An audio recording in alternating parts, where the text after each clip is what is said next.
Assalamualaikum warahmatullahi wabarakatuh. Asbahna wa asbahulillah walhamdulillah la ilaha illallah wahdahu la syarika lah lahul mulku wa lahul hamdu wa huwa ala kulli syai'in qadir. Asyhadu an la ilaha illallah wahdahu la syarika lah lahul mulku wa lahul hamdu wa huwa ala kulli syai'in qadir. Amma ba'd. Bapak Ibu jamaah salat syukur yang dirahmati Allah Subhanahu wa taala. Alhamdulillah, marilah senantiasa bersyukur kepada Allah. Kita masih bisa bangun kembali untuk menunaikan ibadah salat syukur berjamaah di Masjid Al-Basirah ini.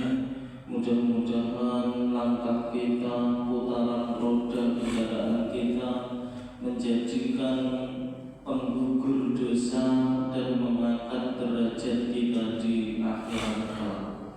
Bapak Ibu yang dirahmati Allah Subhanahu wa taala, pada kesempatan pagi hari ini kita akan membahas surat Al-Baqarah ayat 35 dan 36.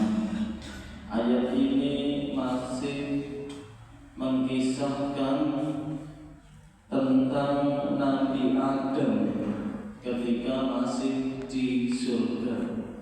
Kalau kita mengkaji ayat-ayat Al-Quran, itu banyak sekali tentang kisah-kisah umat terdahulu agar menjadikan pelajaran untuk kita semuanya, agar kita bisa mengambil hikmah dari kisah-kisah tersebut. Allah Subhanahu wa ta'ala berfirman, wa qulna ya Adam uskun anta wa zawjukal jannah. Dan kami, Allah berkata kepada Adam agar kalian di sini yaitu Nabi Adam dan istrinya, untuk bertinggal di surga.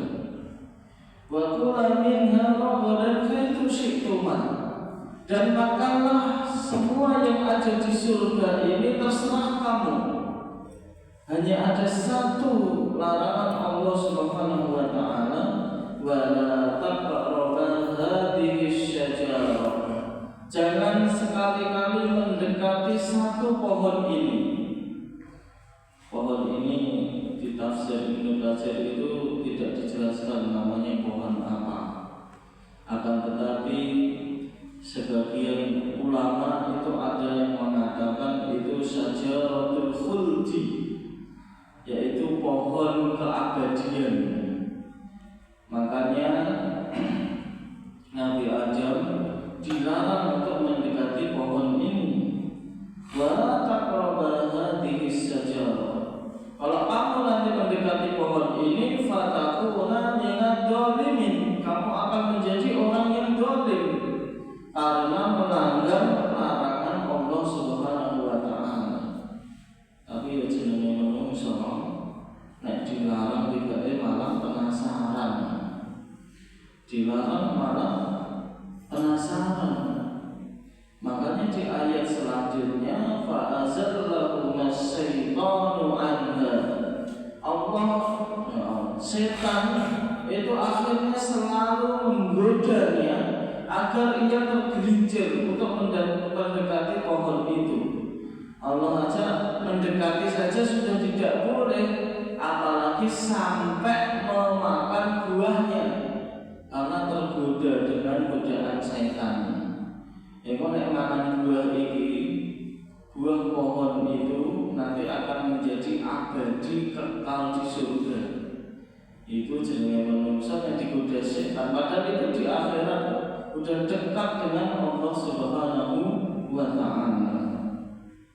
Fa'azallahuma syaitanu anha fa akhrajahuma mimma kana fihi.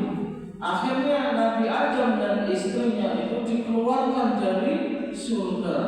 Wa qulna bitu ba'dukum li ba'din adu wa lakum fil ardi mustaqarrun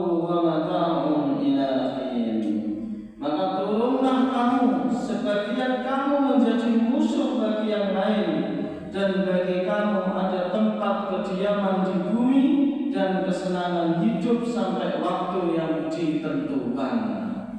Makanya dari ini kita bisa mengambil pelajaran. Ternyata di bumi ini sampai waktu yang ditentukan, kesenangan hidup, kemudian akan ada perbedaan dengan antar manusia, akhirnya menjadi saling bermusuhan. Itu hanya sementara, sampai waktu yang ditentukan. Semuanya nanti akan kembali kepada Allah Subhanahu wa Ta'ala. Maka Bapak Ibu yang dirahmati Allah Subhanahu wa Ta'ala, kita bisa mengambil pelajaran dari dua ayat ini. Allah saja murka ketika dilanggar dengan satu kesalahan Nabi Adam. Ketika dilarang mendekati pohon, ternyata malah makan buahnya. Itu Allah langsung murka, diusir dari surga. Makanya kita manusia di bumi ini kadang menjauhi larangan Allah Subhanahu wa Ta'ala. Itu lebih berat daripada kita bisa menjalankan perintahnya. Makanya menjalankan perintah minimal rukun Islam, salat, zakat, puasa kan masih bisa. Tapi kadang menjauhi larangannya, meninggalkan kemaksiatan itu lebih berat. Tidak ghibah, tidak mencuri, tidak mengkorupsi. Kalau itu semuanya ada peluang, kadang manusia itu banyak yang tergelincir ke arah situ.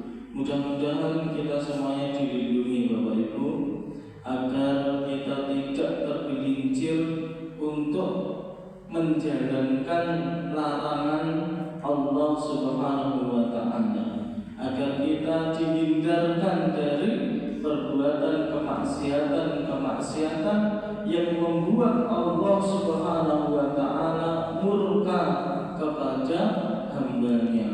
Aqulu qawli hadza astaghfirullah li wa lakum. Wassalamu alaikum warahmatullahi